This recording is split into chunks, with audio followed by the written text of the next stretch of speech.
I am Aarti Ravikrishnan, a senior graduate student at the Department of Biotechnology, IIT Madras. I work on computational systems biology with specific focus on integrating computational and experimental frameworks to understand microbial communities. In this lecture, I will be walking you through 13C metabolic flux analysis using mass spectrometry. In this section, you will be getting an idea of what exactly is 13C metabolic flux analysis and the basics to performing C13 MFA. Good morning. So, today we will be looking at C13 metabolic flux analysis using mass spectrometry. So, this lecture would give you an idea of how to carry on metabolic flux analysis using labeled substrates such as C13 labeled glucose and find out how the glucose is getting incorporated in different metabolites inside the cell. So, to start with, as we all know, cellular metabolism is a complicated and a complex machinery which involves several enzymes, genes and metabolites, and a lot of these enzymes take part in different reactions, and these give rise to several metabolites which are essential for growth and regulate other cellular activities.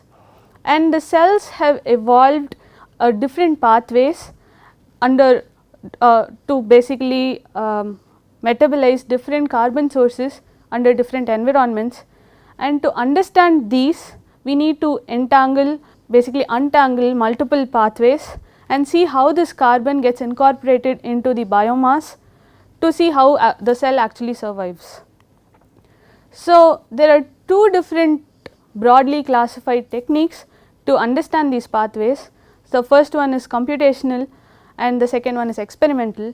So, in computational you might have already seen several techniques in the previous lectures where there are graph based approaches where you basically take the metabolic network and try to find out different routes of conversion, and also constraint based approaches where you have flux balance analysis, room and MoMA, where you try to identify the fluxes through different reactions and see how it can be optimized for increasing the growth or a particular metabolite and so on and so forth.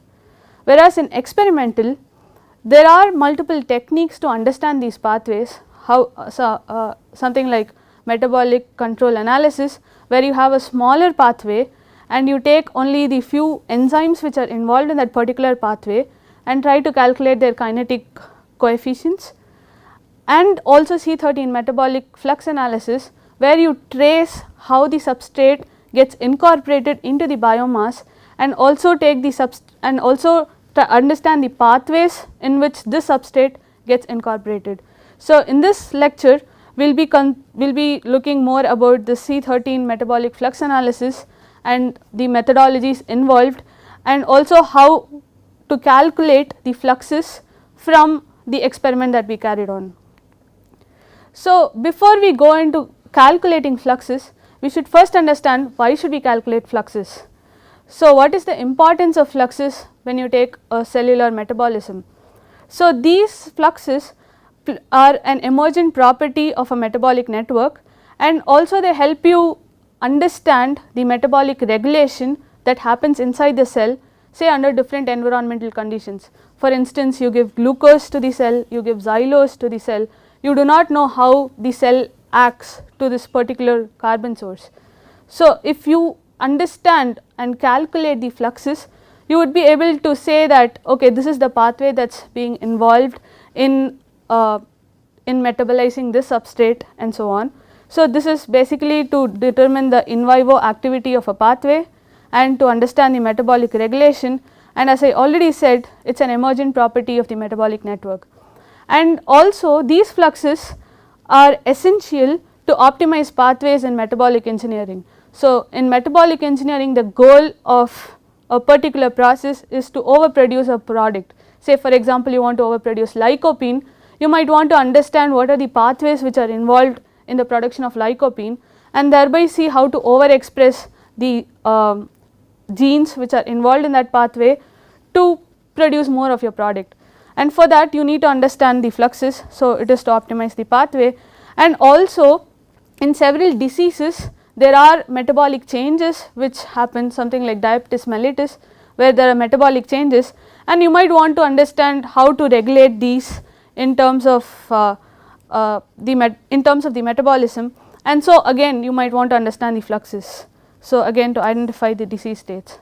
Having said that, I would like to move to the principle of how we carry about this C13 metabolic flux analysis in experiments. So consider two systems, consider two different systems where you have a pathway in the first one here, and this is basically a depiction of a yeast cell where you have multiple pathways that act in tandem and produce biomass, and you might want to trace the fate of this particular source that you give and see what are the products or what are the pathways which are activated based on this particular substrate. So for that you give a labeled substrate, that is C13 labeled substrate, and see and trace where the C13 goes and check out the pathways where these are involved. So the choice of the substrate could be either is determined by the application, and it could either be fully or partially labeled, and the details I will come to in the next slides. So to understand in depth, so you have glucose, and say for example you have glucose which is labeled in the first position for instance, and you have multiple pathways that happen inside the cell. So for converting glucose to pyruvate, which is the classic example, you have three different pathways, that is glycolysis, EDP and pentose phosphate pathway, and this glucose can either form pyruvate from glycolysis or EDP or pentose phosphate pathway, and this depends on the environment in which the cell is. So if you are able to observe labels like this where you have the label in the first position, you might want to infer that it has come from EDP, and if you have label in the other position you might want to infer that it comes from glycolysis, and if you have no labels at all it comes from pentose phosphate pathway. So this is just a general representation of the principle of C13 analysis. So with this you would be able to trace how the carbon flows from the source to the target, and the target in this case is pyruvate. So when I was talking about this particular pathways and how to identify them, so here comes the choice of tracers. So earlier I was telling you that if the pyruvate is coming from pentose phosphate pathway, it is not going to have a label. So this can be inferred only if you use a positionally enriched tracer. By this I mean you use a substrate which has labels only on a particular position of the carbon. For instance, glucose which is labeled in the first position, that is 1C13, and glucose which is labeled in 3,4, this might be used in some other case, and these are generally used to resolve alternate pathways like what I was saying. So if pyruvate has 3 different pathways from glucose, and if you want to resolve alternate pathways, you basically use a positionally enriched tracer.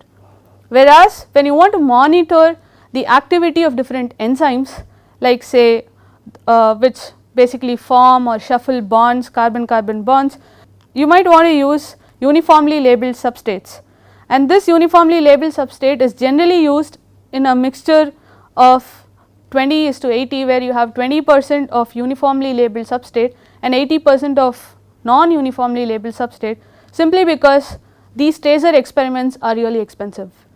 So these are the common terminologies which one would be using when you are doing a C13 metabolic flux analysis. The first one is isotopomer and the second one is isotopolog. So isotopomers are nothing but the molecules which have labels at different positions. For instance, if you have a 3 carbon substance, and here in the first case you do not find any labels. So here the red color circles indicate that they are the labels and green colored are the non-labels. So the first one is an isotopomer, whereas M+1 can mean that it has label in one of the positions. So it could mean either in the first position, second position or the third position, and these collectively are called isotopomers, and similarly for M+2 and M+3. Whereas isotopologs are a collection of all these molecules which have labels at different positions, and these joint combination of molecules are called isotopologues. And when you want to do a metabolic flux analysis, generally isotopomers are calculated from the data that you get, and this can be used to infer the relative abundance, carbon abundance, and also the positions where the labels occur, which I will be talking to you in the next few slides. In this video, we had a basic introduction to 13C metabolic flux analysis and discussed the principles behind metabolic flux analysis using labeled substrates. In the next video, we will be walking over the methodology to carry out experiments with labeled substrates and also deal with GCMS analysis of labeled amino acids to see how to carry out MFA.